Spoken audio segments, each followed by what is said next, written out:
ಧಾರವಾಡ ಪ್ರತ್ಯೇಕ ಮಹಾನಗರ ಪಾಲಿಕೆ ಮಾಡಲು ಬಿಜೆಪಿ ಅಡ್ಡಗಾಲು ಹಾಕುತ್ತಿದೆ ಎಂದು ಆರೋಪಿಸಿ ಕಾಂಗ್ರೆಸ್ ಕಾರ್ಪೊರೇಟರ್ಗಳು ಸಭೆಯಲ್ಲಿ ಬಾವಿಗಿಳಿದಾಗ ಮೇಯರ್ ಸಮೇತ ಬಿಜೆಪಿಯ ಎಲ್ಲರೂ ಹೊರಗೆ ನಡೆದರು. ಇದರಿಂದ ಮತ್ತಷ್ಟು ಆಕ್ರೋಶಗೊಂಡ ಕಾಂಗ್ರೆಸ್ ಸದಸ್ಯರು ಮೇಯರ್ ಮತ್ತು ಸಭಾನಾಯಕರ ವಿರುದ್ಧ ಘೋಷಣೆ ಕೂಗಿದರು.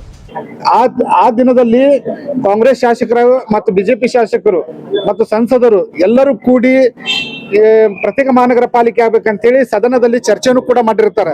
ನಾವು ಕೂಡ ಒಂದು ದಿನ ಚರ್ಚೆಯನ್ನು ಕೂಡ ಅದ್ರ ಬಗ್ಗೆ ಸಂಪೂರ್ಣವಾದಂತಹ ವಿಶೇಷವಾಗಿ ಚರ್ಚೆಯನ್ನು ಕೂಡ ಈ ಸದನದಲ್ಲಿ ನಾವು ಮಾಡಿದ್ವಿ. ಮಹಾನಗರ ಪಾಲಿಕೆ ವ್ಯಾಪ್ತಿಯಲ್ಲಿ ಇವತ್ತು ಬಿಜೆಪಿದವರು ಏನೋ ಮಹಾನಗರ ಪಾಲಿಕೆ ಪ್ರತ್ಯೇಕ ಮಹಾನಗರ ಪಾಲಿಕೆ ಎಲ್ಲಿ ಧಾರವಾಡಕ್ಕೆ ಆಗ್ಬಿಡುತ್ತೇನೆ, ಎಲ್ಲಿ ಅಭಿವೃದ್ಧಿ ಆಗ್ಬಿಡುತ್ತೇನೆ, ರಾಜ್ಯ ಸರ್ಕಾರದಿಂದ ಎಲ್ಲಿ ಅಭಿವೃದ್ಧಿ ಆಗುತ್ತಾನಂತ ನಿಟ್ಟಿನಲ್ಲಿ ಇವತ್ತು ಪ್ರತ್ಯೇಕ ಮಹಾನಗರ ಪಾಲಿಕೆ ಬೇಡ, ಬಹುತ್ ಮಹಾನಗರ ಪಾಲಿಕೆ ಮಾಡುವಂತ ಹೇಳುವಂತ ಒಂದು ಸ್ಕೀಮ್ ಅನ್ನ ತಗೊಂಡ್ಬಂದಿದ್ದಾರೆ. ಅದ್ ಎದಕ್ ಮಾಡಾಕತ್ತೀರಿ ಅಂತ ಕೇಳಿದ್ರೆ ಅನುದಾನ ಹೆಚ್ಚಿಗೆ ಬರ್ತೈತಿ ಅಂತ ಹೇಳಿ, ಅನುದಾನ ಹೆಚ್ಚಿಗೆ ಬರುತ್ತೆ ಅಂತ ಹೇಳಿ ನಾವು ಉದ್ದೇಶ ಕೇಳಿದಾಗ ಇಲ್ಲ ಹಿಂದೆ ಬಂದಿತ್ತು ಅಂತ ಹೇಳಿದ್ರೆ ಅದ್ ರಿಪೋರ್ಟ್ ಕೂಡ ತೆಗೆದು ನೋಡಿದ್ರೆ ಅನುದಾನ ಹೆಚ್ಚಿಗೆ ಬಂದಿಲ್ಲ. ನಮ್ 2011 ಜನಗಣತಿ ಪ್ರಕಾರನು ಕೂಡ ನಾವು ಎಲಿಜಿಬಲ್ ಆಗಿಲ್ಲ ಅದ್ರೊಳಗೆ. ಆದ್ರೆ ಇವತ್ತು ವಿಶೇಷವಾಗಿ ಬರೀ ಏನು ಬ್ಯಾನರ್ ರಾಜಕಾರಣ ಮಾಡುವಂತದ್ದು, ಸದನದಲ್ಲಿ ಮಾತಾಡಿ ಅದು ಸೋಷಿಯಲ್ ಮೀಡಿಯಾದಲ್ಲಿ ಹಾಕುವಂತ ರಾಜಕಾರಣ ಮಾಡುವಂತದ್ದು. ಇದೇ ಭಾಗದ ಮಹೇಶ್ ತೆಂಗಿನಕಾಯಿ ಅವರು, ಅರವಿಂದ್ ಬೆಲ್ಲದವರು, ಪ್ರಹ್ಲಾದ್ ಜೋಶಿ ಅವರು ಬಹಳ ಎಷ್ಟೋ ಬ್ಯಾನರ್ ಗಳನ್ನ ಕಟ್ಟಿದ್ರು. ಹುಬ್ಳಿದಾಗ ಪ್ರತ್ಯೇಕ ಮಹಾನಗರ ಪಾಲಿಕೆ ನಾವು ಮಾಡ್ತಾ ಇದೀವಿ, ನಾವೇ ಮಾಡ್ತೀವಿ ಅನ್ನುವಂತ ಭಾವನೆ ಇಟ್ಕೊಂಡು ಎಲ್ಲೇ ಒಂದು ಕಡೆ ಜನರಿಗೆ ಆಶಯವನ್ನು ಉಂಟು ಮಾಡುವಂತದ್ದು ಕೂಡ ಮಾಡಿದ್ರೆ, ಇವತ್ತು ರಾಜಕೀಯವಾಗಿ ಇವತ್ತು ತಾವು ಧಾರವಾಡಕ್ಕೆ ಏನು ಮೆಸೇಜ್ ಕೊಡ್ತಾ ಇದ್ರಿ, ಧಾರವಾಡ ನೀವು ಅಭಿವೃದ್ಧಿ ಮಾಡಕ್ ಆಗ್ತಾ ಇಲ್ವಾ?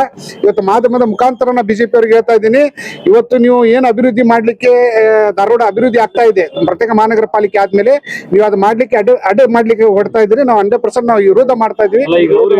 ನಾವು ಇದು ಸಂಪೂರ್ಣವಾದಂತ ವಿರೋಧ ಐತಿ. ನಾವು ಪ್ರತ್ಯೇಕ ಮಹಾನಗರ ಪಾಲಿಕೆ ಆಗ್ಬೇಕು. ನಮ್ಗೆ ಇವತ್ತು ನೋಡ್ರಿ ಚರ್ಚೆ, ಇವತ್ತು ಎಲ್ಲಿ ಚರ್ಚೆ ಆಗತ್ತು, ನಾವು ಅದ್ರ ಬಗ್ಗೆ ಎಲ್ಲಿ ಡಿಸ್ಕಷನ್ ಆಗತ್ತು, ಎಲ್ಲಿ ಅವ್ರಿಗೆ ಚೀಮಾರಿ ಆಗತ್ತು, ಮುಖ ನೋಡ್ಲಾರಂತ ಪರಿಸ್ಥಿತಿ ಬರುತ್ತೆ ಅಂತ ಹೇಳಿ ಈ ಕಳ್ಳರು ಹೆಂಗ್ ಓಡ್ತಾರಲ್ಲ ಆ ರೀತಿ ಓಡುವಂತ ಪರಿಸ್ಥಿತಿ ನಾವು ಎಲ್ಲ ಸದನದಲ್ಲಿ ನೋಡುವಂತದ್ದು ಇವತ್ತು ಕಣ್ಮುಚ್ಚೆ ನಾವು ನೋಡುವಂತದ್ದು ಆಗ್ತಾ ಇದೆ.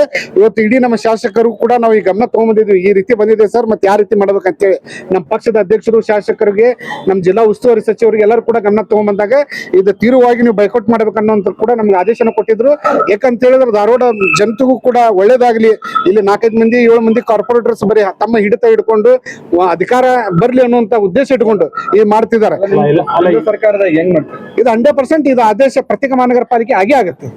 ಇದ್ರೊಳಗೆ ಎರಡನೇ ಮಾತಾಡ್ತಾರೆ ಆಧಾರದ ಮೇಲೆ ಅನುದಾನದ ಸಮಸ್ಯೆ ಆಗುತ್ತೆ ಅನ್ನೋ ಕಾರಣಕ್ಕೆ ಇಲ್ಲಿ ಪ್ರತ್ಯೇಕ ಮಹಾನಗರ ಪಾಲಿಕೆ ಬೇಡ ಅಂತ ಅಂದ್ರೆ ಇದು ಇವ್ರಿಗೆ ಎಲ್ಲ ಬ್ಯಾನರ್ ಹಾಕೊಂಡ್ರು ಸದನದಲ್ಲಿ ಮಾತಾಡಿದ್ರು. ಅವತ್ತು ಇವ್ರಿಗೆ ಅರಿವು ಇದ್ದಿದ್ದಿಲ್ಲ ಸರ್, ಇವ್ರಿಗೆ ಅವತ್ತು ಅರಿವು ಇದ್ದಿದ್ದಿಲ್ಲ, ಅವಾಗ ಎಲಿಜಿಬಲ್ ಐತೆ.